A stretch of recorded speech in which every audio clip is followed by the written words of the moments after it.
ইনশাআল্লাহ। আজকে আমি যে আলোচনা করতে যাচ্ছি সেটি হচ্ছে আল্লাহ রাব্বুল আলামিন কয় শ্রেণীর মানুষকে কুরআনুল কারীমের মধ্যে বলেছেন আমি ভালোবাসি। আল্লাহ তাআলা কয় শ্রেণীর মানুষকে বলেছেন আমি ভালোবাসি, এই বিষয়ে আলোচনা করব ইনশাআল্লাহ। আল্লাহ তাআলা কুরআনুল কারীমের মধ্যে 9 শ্রেণীর মানুষকে ভালোবাসি বলে আখ্যায়িত করেছেন। কয় শ্রেণী বললাম? 9 শ্রেণীর মানুষকে আল্লাহ তাআলা ভালোবাসি বলে আখ্যায়িত করেছে। আল্লাহ রাব্বুল আলামিন 1 নম্বরে কাদেরকে ভালোবাসেন? কুরআনুল কারীমের 2 নম্বর সূরা বাকারার 222 নম্বর আয়াতের মধ্যে আল্লাহ রাব্বুল আলামিন 2 শ্রেণীর মানুষকে ভালোবাসি বলে আখ্যায়িত করেছেন। আল্লাহ রাব্বুল আলামিন বলছেন ইন্নাল্লাহা ইউহিব্বুত তাওয়াবিনা ওয়া ইউহিব্বুল মুতাতাহহিরিন। আল্লাহ রাব্বুল আলামিন বলছেন নিশ্চয় আমি যারা তওবাকারী তাদেরকে ভালোবাসি, যারা তওবা করে, গুনাহ করে তওবা করে, আল্লাহ রাব্বুল আলামিন তাদেরকে ভালোবাসেন। তওবা করলে আল্লাহ রাব্বুল আলামিন খুশি হয়ে যান। তওবা করতে হবে খাঁটি তওবা, তওবাতুন নাসুহা, একনিষ্ঠভাবে আল্লাহ তাআলার কাছে তওবা করতে হবে।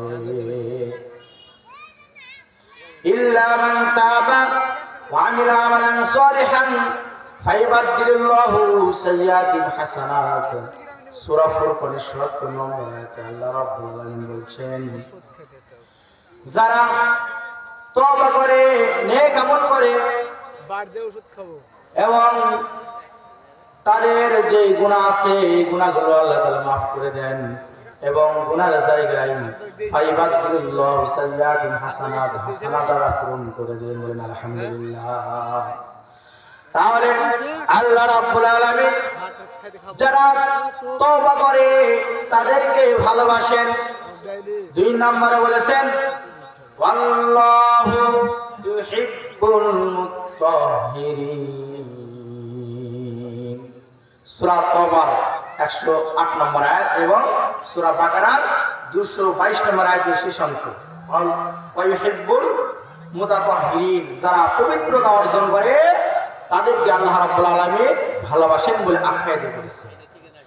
পবিত্রতা অর্জন করতে হবে। পবিত্রতা বিশাল একটা গুণ। আপনি যদি পবিত্র না হন তাহলে আপনার নামাজ হবে না, আপনি কুরআন স্পর্শ করতে পারবেন না, আপনার ইবাদত বন্দেগী কবুল হবে না। সেজন্য পবিত্রতা অর্জন করতে হবে। পবিত্রতা 2 প্রকার, আভ্যন্তরীণ পবিত্রতা এবং বাহ্যিক পবিত্রতা, শারীরিক পবিত্রতা। আপনার 2 ধরনের পবিত্রতা আপনাকে অর্জন করতে হবে। পবিত্রতা আমাদের শরীর কি কারণে হয় এটা আমরা অনেকেই জানি, সবাই জানি প্রায়। সেজন্য আমি আর সেই দিকে যাচ্ছি না, কারণ আরো অনেক আলোচনা আছে সামনে। তাহলে আল্লাহ রাব্বুল আলামিন 2 নম্বর বললেন যারা পবিত্রতা অর্জন করে তাদেরকে আল্লাহ রাব্বুল আলামিন ভালোবাসেন বলে আখ্যায়িত করেছেন। 3 নম্বর আল্লাহ রাব্বুল আলামিন 3 নম্বরে কাদেরকে ভালোবাসেন বলেছেন? আল্লাহ তাআলা বলছেন কুল ইন কুনতুম তুহিব্বুনাল্লাহা ফাত্তাবিউনি ইউহিব্বুকুমুল্লাহু ওয়া ইয়াগফির লাকুম যুনুবাকুম। সূরা ইমরান 3 নম্বর পারা, কুরআনুল কারীমের 3 নম্বর সূরা 31 নম্বর আয়াত। আল্লাহ তাআলা বলেন হে রাসূল আপনি বলে দিন তোমরা যদি আল্লাহর ভালোবাসা পেতে চাও আমি রাসূলকে অনুসরণ করো, তাহলে আল্লাহ রাব্বুল আলামিন ভালোবাসবেন। ইউহিব্বুকুমুল্লাহ, আল্লাহ তাআলা তোমাদেরকে ভালোবাসবেন এবং তোমাদের জীবনের সমস্ত গুনাহ খাতা মাফ করে দেবেন। তাহলে 3 নাম্বার আল্লাহ তাআলা বলছে যারা রাসূলের অনুসরণ করে তাদেরকে আল্লাহ রাব্বুল আলামিন ভালোবাসেন। রাসূলের অনুসরণ করতে হবে। রাসূলের অনুসরণ ছাড়া, অনুকরণ ছাড়া আমরা কোনোদিন পার হতে পারবো না। আল্লাহ রাব্বুল আলামিন সেজন্য রাসূলের অনুসরণ করতে বলেছেন। কারণ হচ্ছে এই দুনিয়াতে আর কোন নবী রাসূল আসবে না। মা কানা মুহাম্মাদুন আবা আহাদিম মিন রিজালি,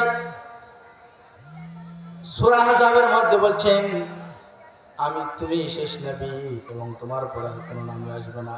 এবং হাদিস শরীফে বলছেন আনা খাতামুন নবিয়্যিন আলা নাবিয়্যা বাদি, রাসূলুল্লাহ সাল্লাল্লাহু আলাইহি ওয়াসাল্লাম বলছেন আমি শেষ নবী আর আমার পরে আর কোনো নবী আসবে না।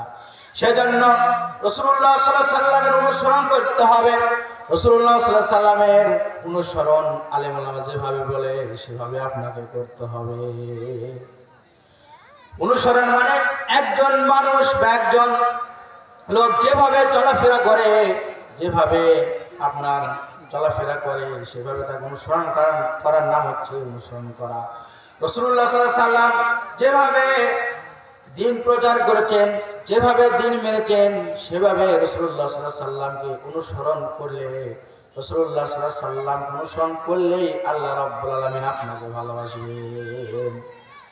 4 নম্বরে আল্লাহ রাব্বুল আলামিন বলেছেন আমি কাদেরকে ভালোবাসি। আল্লাহ রাব্বুল আলামিন 4 নম্বরে বলছেন আল্লাহু ইউহিব্বুল মুহসিনিন, যারা মুহসিন, যারা সৎকর্মশীল তাদেরকে আল্লাহ রাব্বুল আলামিন ভালোবাসেন। আল্লাহ রাব্বুল আলামিন বলছেন আল্লাযীনা ইউনফিকুনা ফিস সাররা'i ওয়াদ দারা'i ওয়াল কাযিমিনাল গায়যা ওয়াল আফিনা আনিন নাস। আল্লাহ রাব্বুল আলামিন এদের মধ্যে 3 শ্রেণীর মানুষের কথা বলেছেন যারা সৎকর্মশীল। আল্লাহ তাআলা বলছেন সচ্ছল অবস্থায়, অসচ্ছল অবস্থায় যারা দান করে, আপনার অঢেল টাকা আছে আপনি দান করেন, আপনার অল্প আছে অল্প দান করেন, কিন্তু আপনার টাকা অনেক কিন্তু দান করেন না, আবার আপনার টাকা নাই তাও দান করেন না, অল্প দান করেন। সেজন্য আল্লাহ তাআলা বলছেন যারা সচ্ছল অবস্থায়, অসচ্ছল অবস্থায়, যারা উভয় অবস্থায় দান করে তাদেরকে আমি ভালোবাসি। এটা হচ্ছে সৎকর্ম, এটা হচ্ছে সৎকর্ম। এরপর আল্লাহ বলছেন ওয়াল কাযিমিনাল গায়জ, যারা ক্রোধকে সংবরণ করে, যারা ক্রোধকে কন্ট্রোল করে, এটা হচ্ছে সৎকর্ম একটা।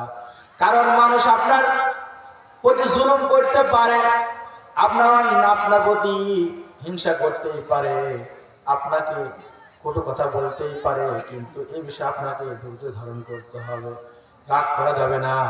সবচাইতে বড় বীর হচ্ছে যে রাগের সময় রাগকে কন্ট্রোল করে। এটা হচ্ছে 2 নম্বর সৎকর্মের কথা বলেছেন।